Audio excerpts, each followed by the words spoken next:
नमस्कार दोस्तों। आइए आज सुनते हैं मालती जोशी जी की लिखी कहानी फासले। तो कहानी शुरू करें मित्रों। भक्त ध्रुव की कहानी अपने चरम पर थी। अमोल के प्राण जैसे कानों में सिमट आए थे। अपलक नेत्रों से वह दादी को देख रहा था, जहाँ से यह कथा अमृत झर रहा था। दादी तन्मय होकर सुना रही थी। फिर आकाश में एकाएक प्रकाश छा गया। ऐसा प्रकाश मानो 100 सूर्य एक साथ जगमगा उठे हों। उस प्रकाश से अमोल की आंखें भी चौंधिया गईं। फिर भगवान नारायण अपने चतुर्भुज रूप में प्रकट हुए। चतुर्भुज मतलब 4 भुजा, 4 हाथ वाले भगवान प्रकट हुए। मतलब उन्होंने ध्रुव को दर्शन दिए। वे उसके सामने आकर खड़े हो गए। कहते हुए दादी ने दोनों हाथ जोड़कर माथे से छुआ लिया, मानो भगवान प्रत्यक्ष उनके सामने खड़े हो गए हैं। अनमोल विस्मय विमुग्ध सा दादी के श्रद्धा सिक्त चेहरे को देखता रहा। फिर भगवान ने पूछा, बोलो वत्स, मतलब बेटे बताओ, तुम्हें क्या वर दूं, तुम्हें क्या चाहिए। भगवान जी हिंदी में बोले थे। प्रश्न इतना अप्रत्याशित था कि दादी से तुरंत कोई उत्तर देते न बना।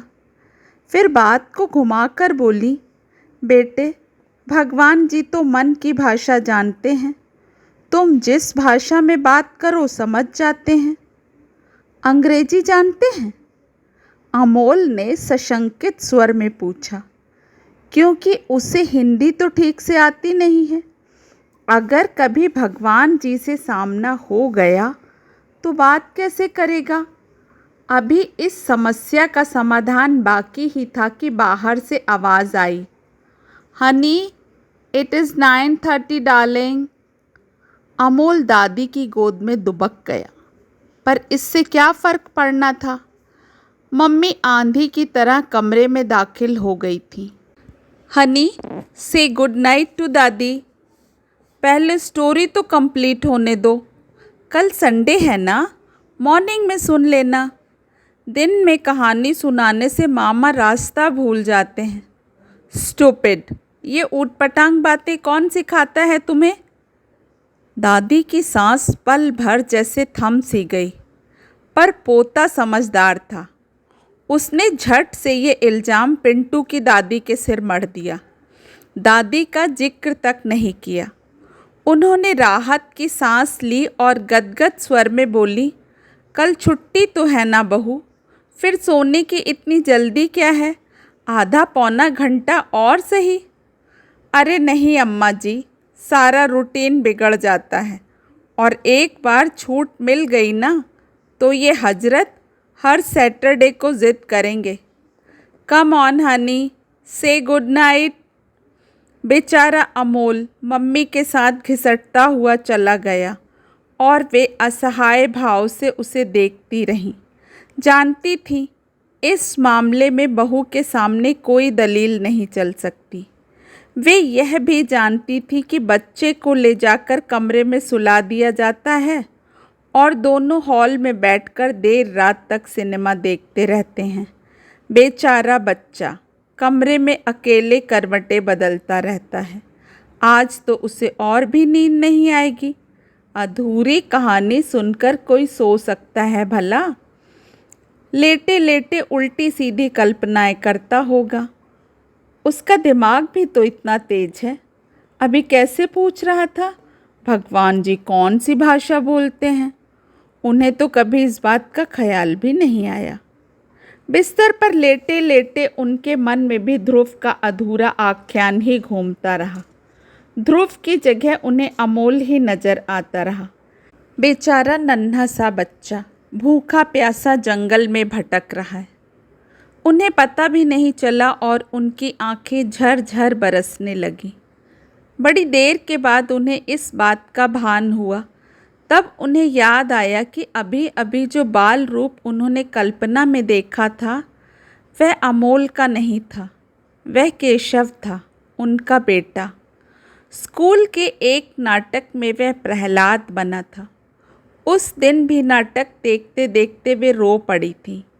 घर आकर उन्होंने बच्चे की नज़र भी उतारी थी। नज़र उतारने के बाद से याद आया, पहली बार जब अमोल को इन्होंने यूनिफॉर्म में देखा था तो ठगी सी रह गई थी। बहू से कहा भी था, शाम को इसकी नज़र उतार देना बहू। क्यों? इस ड्रेस में देखा है ना, कितना रौबदार लग रहा है, कोई डिप्टी हो जैसे। बहू फिक से हंस दी थी। अम्मा जी, यह तो स्कूल का यूनिफॉर्म है, रोज़ ही तो पहनता है, सभी बच्चे पहनते हैं।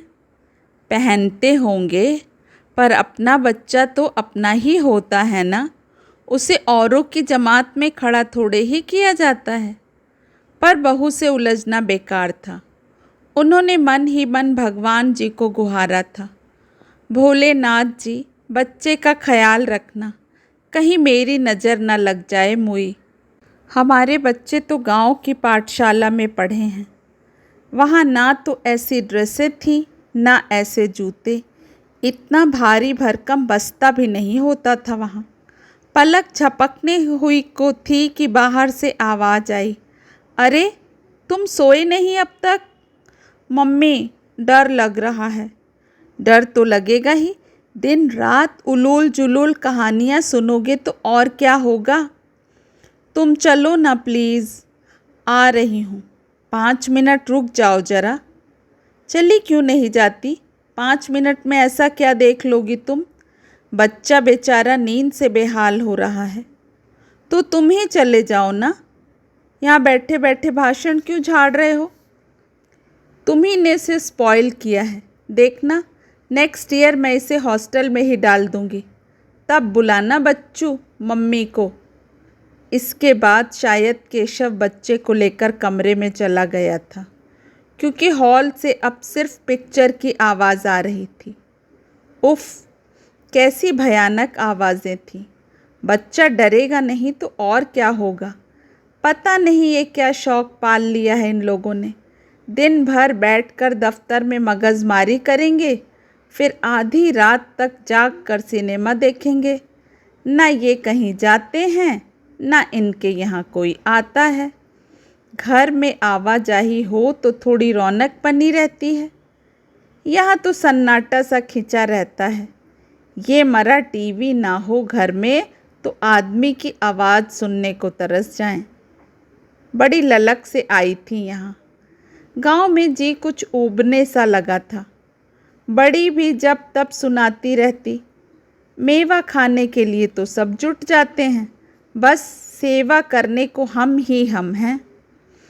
इसीलिए बड़ी ठसक से यहाँ आ गई थी, क्योंकि आने के लिए बस यही एक ठिकाना तो है।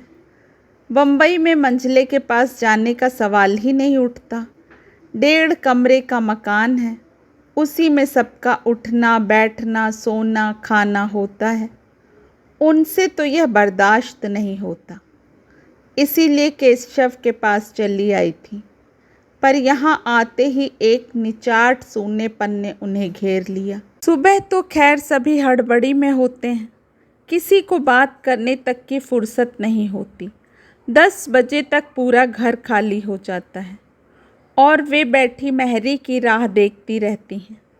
पर महरी भी तो शहर वाली है, उसके पास बोलने बतियाने की फुर्सत कहाँ होती है। बस पंजाब मेल की तरह धड़धड़ाती हुई आती है और काम निपटाकर उड़नछू हो जाती है। फिर वे बैठी अमोल की बाट जो होती रहती हैं। वह स्कूल से लौटता है तो उसके दोस्त साथ लगे चले आते हैं। किसी तरह दूध का गिलास गटक कर खेलने निकल जाता है तो माँ के साथ ही घर में दाखिल होता है। फिर माँ बेटे दोनों पढ़ाई में जुट जाते हैं। इतनी सी जान और इतनी ढेर सारी किताबें, उन्हें तो देखकर दहशत होती है। हाँ, रात को कहानी के लालच में ही सही अमोल आधा पौन घंटा उनके पास आकर बैठता है। दिन भर से उन्हें जैसे उन्हीं क्षणों की प्रतीक्षा रहती है। वे रोज़ उसके लिए कोई अच्छी सी कहानी सोच कर रखती हैं। कितना लाड उमड़ता है मन में, पर उनके अधिकार की सीमा बस इतनी ही है। फिर भी बहू जब तब ताने देती रहती है। आजकल यह पढ़ाई से जी चुराने लगा है, खाते समय नखरे करने लगा है, बिना बात के इतराने लगा है, और भी ना जाने क्या क्या। उनसे साफ तौर पर तो कोई कुछ नहीं कहता, पर इशारा वे समझती हैं और कुढ़ कर रह जाती हैं। सबसे ज़्यादा दुख तो उन्हें इस बात का होता है कि बच्चे को ये लोग अकेले सुला देते हैं। भला उसकी ये उम्र है। वे जब आई थी तो अमोल 2 दिन तक जिद पकड़े रहा। केशव ने भी कहा कि अम्मा जब तक यहाँ हैं हनी उन्हीं के पास सोएगा, पर बहू ने साफ मना कर दिया। वाह, क्या कहने! फिर तो सोने की ज़रूरत ही नहीं है। रात भर किस्से कहानी चलते रहेंगे और जनाब फिर स्कूल में ऊँघते नजर आएंगे। एक बार कहानी का तार टूट जाए तो मज़ा चला जाता है, पर दूसरे दिन ध्रुव की कहानी पूरी तो करनी ही पड़ी। दादी ने उस दिन पोते के लिए एक और कहानी सोच रखी थी, इसलिए पहली वाली को जैसे तैसे निपटाकर उन्होंने शुरू किया। तो सुनो बेटे, एक था छोटा सा लड़का, नाम था राम बोला। बेचारे के माँ बाप उसे छोटा सा छोड़कर भगवान को प्यारे हो गए थे। मतलब मर गए थे। एक बूढ़ी दाई थी, बेचारी वही बच्चे को पालती थी। बेचारी 4 घर से भीख मांग कर लाती, खुद भी खाती, बच्चे को भी खिलाती। लेकिन बुढ़ापे का शरीर था उसका, कब तक साथ देता। एक दिन वह भी चल बसी, मतलब मर गई। बेचारा राम बोला दुनिया में एकदम अकेला रह गया। अमोल की बड़ी बड़ी आंखें करुणा से छलक आईं। अब राम बोला क्या करता बेचारा। वह हनुमान जी के चबूतरे पर जा बैठता। लोग मंदिर में पैसे चढ़ाते, बंदरों को चने खिलाते। राम बोला पैसे तो नहीं छूता, पर चने जरूर बीन कर खा जाता था। एक हाथ में डंडा लेकर बंदरों को भगाता, एक हाथ से चने बीनता जाता। एक पंडित जी रोज का यह तमाशा देखते रहते थे। उन्हें दया आ गई। अनाथ ब्राह्मण का बेटा समझकर एक दिन उसे घर ले आए। पंडिताइन बड़ी भली थी। राम बोला कि भूख प्यास की चिंता तो मिट गई, पर रात को बड़ी मुसीबत होती। क्यों? छत पर एक कमरा था। राम बोला को वहीं सोना पड़ता। उसे तो छत पर जाते भी डर लगता था। आसपास बड़े बड़े पेड़ थे, वे साए साए करते रहते। उनकी छाया ऐसी हिलती जैसे भूत प्रेत नाच रहे हों। अमोल दादी की गोद में दुबक गया और सहमी सी आवाज़ में बोला, दादी भूत प्रेत तो होते नहीं है ना? होते तो नहीं है बेटा, पर वहम तो वहम है ना। फिर इतना सा बच्चा अकेले में डरेगा नहीं? डर के मारे उसका कलेजा मुंह को आने लगता। ऐसे में फिर एक दिन उसने हनुमान जी का सुमिरन किया। सुमिरन मतलब उन्हें याद किया और झट से एक छंद बना डाला। भूत पिशाच निकट नहीं आवे, महावीर जब नाम सुनावे। बस महावीर जी का नाम लेते ही उसका डर उड़न छू हो गया। तब से उसने बस यह मंत्र पकड़ लिया। ऐसा सिद्ध मंत्र है कि जो भी इसे पढ़ता है उसे कभी डर नहीं लगता। दादी, मैं ये मंत्र पढ़ सकता हूँ? ज़रूर पढ़ सकते हो, पर मेरे तो मम्मी डैडी हैं। उन्हें मेरी उम्र लग जाए बेटा, मम्मी डैडी हैं तो क्या हुआ, भगवान का नाम कोई भी ले सकता है। उस रात अमोल वह छंद रटता हुआ ही सोने गया। वे देर तक प्रतीक्षा करती रहीं, पर उस रात अमोल ने हॉल में आकर माँ बाप को तंग नहीं किया। बल्कि उन्हें नींद नहीं आई। हॉल में शायद कोई अंग्रेजी पिक्चर लगी थी, क्योंकि समझ में कुछ नहीं आ रहा था। आवाज़ें थीं कि कान फाड़े डाल रही थीं। वे हिम्मत करके उठी कि केशव से कहें कि भैया थोड़ी आवाज़ धीमी कर लो, तुम्हें नींद नहीं आ रही है, पर औरों को तो सोने दो। वे उठकर दरवाजे तक गईं भी, पर जैसे ही पर्दे पर नज़र पड़ी, शर्म के मारे वे उल्टे पैरों लौट आईं। छी छी, बाल बच्चों के घर में ऐसी नंगी तस्वीरें देखता है कोई, तभी न बच्चे को ठेल ठाल कर दूर भगा देते हैं। उनके मुंह का जायका इतना खराब हो गया कि बस। अमोल रोज सुबह उन्हें कान में आकर कह जाता कि दादी, मैंने मंत्र याद कर लिया है, अब मुझे डर नहीं लगता। लेकिन दादी और पोते का यह रहस्य घर वालों पर जरा देर से खुला। एक दिन खाना खाते समय केशव ने अचानक कहा, आजकल तो हमारा बेटा बड़ा बहादुर बन गया है, रात में डरकर भागता नहीं है। मैंने मंत्र सीख लिया है। कौन सा? हनुमान जी का नाम सुनावे, भूत प्रेत सब भाग जावे। केशव को हंसी आ गई। बेटे की पीठ थपथपाकर बोला, अरे वाह रे मेरे मिट्टी के शेर, मंत्र तो खूब याद कर लिया है, पर पहले उसे ठीक से पढ़ना तो सीख लो। बहू प्लेटों में सब्जी डाल रही थी। अपना हाथ रोककर उसने पूछा, यह भी क्या बोल रहा था? हनुमान चालीसा पढ़ रहा था, केशव ने हंसते हुए कहा। पर जैसे ही उसकी नज़र पत्नी के चेहरे पर पड़ी, उसकी हंसी गायब हो गई। वह क्या कहकर कितनी ज़ोर से चीखी थी, जैसे सांप पर पाँव पड़ गया है। उसके बाद आधे घंटे तक वह धुआंधार बोलती ही रही। दादी के पल्ले कुछ नहीं पड़ा। बस इतना भर समझ में आया कि दुनिया चांद पर जा रही है और हमारे यहाँ देखो हनुमान चालीसा पढ़ा जा रहा है। उनकी समझ में यह नहीं आया कि हनुमान चालीसा पढ़ने में ऐसा क्या अनर्थ हो गया। बच्चा दिन भर इलू इलू गाता है तो उन्हें कोई फ़र्क नहीं पड़ता। वह कूल्हे मटकाकर ओए ओए नाचता है तो ये निहाल हो जाते हैं।